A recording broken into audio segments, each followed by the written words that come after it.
बनौला बोला काहे। हे राम जी दिलवा बनौला बोला काहे।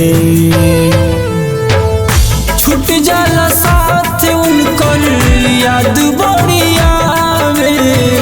छूट जाला साथ उनकर याद बड़ी आवे। हे राम जी दिलवा बनौला बोला काहे। हे राम जी दिलवा बनौला बोला काहे।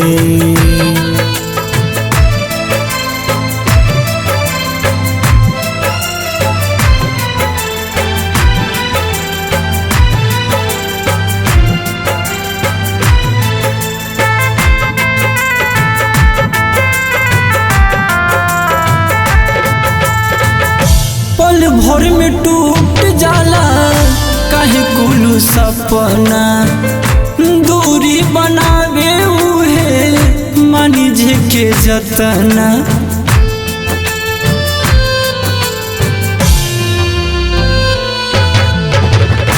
पल भर में टूट जाला काहे कुल सपना।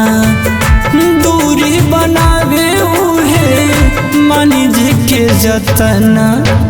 प्रीतिया के मारल लो घर ठुकरावे। प्रीतिया के मारल लो घर ठुकरावे। हे राम जी दिलवा बनौला बोला काहे। हे राम जी दिलवा बनौला बोला काहे।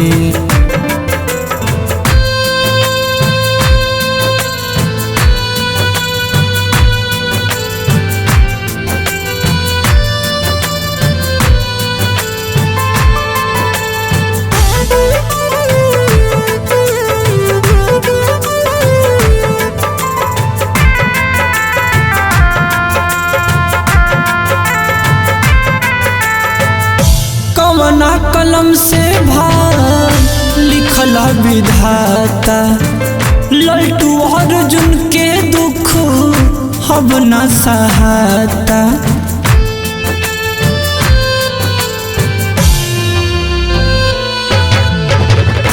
कवना कलम से भाव लिखला विधाता।